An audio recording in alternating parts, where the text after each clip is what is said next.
अस्सलाम वालेकुम। Welcome to my YouTube channel. अगर आप इस चैनल पर नए हैं तो इसको सब्सक्राइब और वीडियोस को लाइक भी कर दें। आज की हमारी कहानी है माँ बाप की इज्जत और खिदमत के बारे में। सऊदी अरब के शहर कसेम के शरई अदालत ने अपनी तारीख में ऐसा अजीबोगरीब मुकदमा देखा जो कि कसेम बल्कि पूरे मुमलिकत सऊदी अरब में ना ही पहले कभी देखा या सुना गया था। हमारे दिन खानदानी इख्तलाफात, कतई रहमी और अनाथ की भेंट चढ़ने वाले अफसोसनाक वाकयात और दिलों को लर्जा देने वाले वाकयात की तफासिल तो पढ़ते, सुनते और देखते ही रहते हैं, मगर सिलाए रहमी की बुनियाद पर बनने वाले इस मुकदमा की तफसील सुनिए और इस वाकये को कसौटी बनाकर अपने आप को या अपने गिरदो नवाह में वकूअ पजीर हालात और वाकयात को परखिए। इस शख्स का नाम हिजान अल फहीदी अल हरबी है। यह बरीदा से 90 किलोमीटर के फासले पर वाक़या एक गांव अस्याह का रहने वाला है।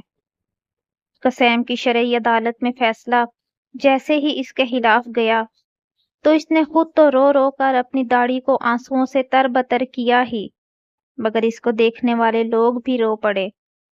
आखिर किस बात पर ये ज़ारो कतार रोना और गश पड़ जाना?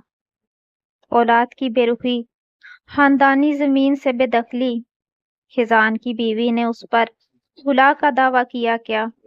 नहीं, ऐसा तो कुछ भी नहीं हुआ। तो फिर आखिर किस बात का रोना? ये किस्सा तसव्वुराती नहीं बल्कि सच्चा और हकीकत पर मबनी है, जिसकी तफासील सऊदी अरब के एक बड़े अखबार अल रियाज के सरवर्क पर छपी।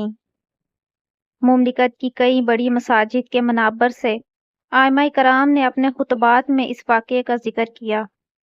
सैकड़ों अरबी वेबसाइट्स और फोरम्स पर इन लोगों की आंखें खोलने वाले इस वाक़ये की तलखीस आपके लिए हाजिर है। हिजान अपनी माँ की बड़ी बेटा था। अकेला होने की वजह से सारा वक्त अपनी माँ की खिदमत और निगहदाश्त पर सर्फ करता था। हिजान की माँ एक बूढ़ी और लाचार औरत, जिसकी कुल मलकियत पीतल की एक अंगूठी, जिसे बेचा जाए तो कोई 100 रुपए भी देने पर ना आमादा हो। सब कुछ ठीक जा रहा था कि एक दिन दूसरे शहर से हिजान के छोटे भाई ने आकर मुतालबा कर डाला कि मैं माँ को साथ लेकर जाना चाहता हूँ ताकि वो शहर में मेरे खानदान के साथ रह सके।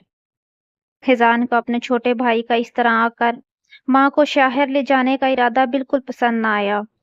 इसने अपने भाई को सख्ती से मना किया कि वो ऐसा नहीं कर सकेगा।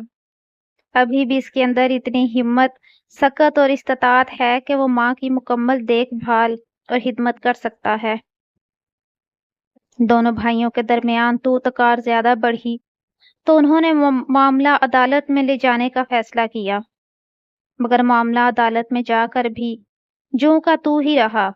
दोनों भाई अपने मौक़िफ़ से दस्तबरदार होने पर आमादा नहीं होते थे और अदालत पेशियों पर पेशियां देती रही ताकि वो दोनों को किसी हतमी नतीजे पर पहुंच सकें, मगर ये सब कुछ बेसूद रहा।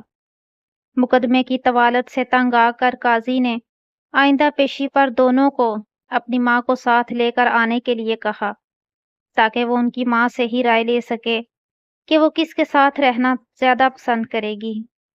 अगली पेशी पर ये दोनों भाई अपनी माँ को साथ लेकर आए।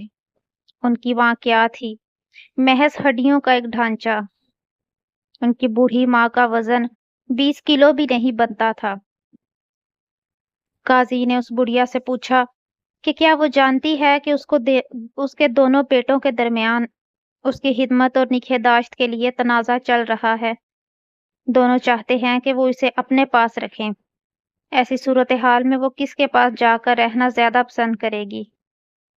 बूढ़ी माँ ने कहा, हाँ मैं जानती हूँ, मगर मेरे लिए किसी एक के साथ जाकर रहने का फैसला करना बहुत ज्यादा मुश्किल है। अगर हिजान मेरी एक आंख की मानिंद है तो इसका छोटा भाई मेरी दूसरी आंख है। काजी साहब ने मामले को खत्म करने की खातिर हिजान के छोटे भाई की माली हालत को नजर में रखते हुए मुकदमे का फैसला उसके हक में कर दिया। जी हाँ, तो ये वजह थी हिजान के इस तरह धाड़े मार मार कर रोने की। کتنے قیمتی تھے حزان کے یہ آنسو، حسرت کے آنسو کہ وہ اپنی ماں کی خدمت کرنے پر قادر کیوں نہیں مانا گیا۔ اتنا عمر رسیدہ ہونے کے باوجود بھی ماں کی خدمت کرنے کو سعادت حاصل کرنے کے لیے یہ جدوجہد۔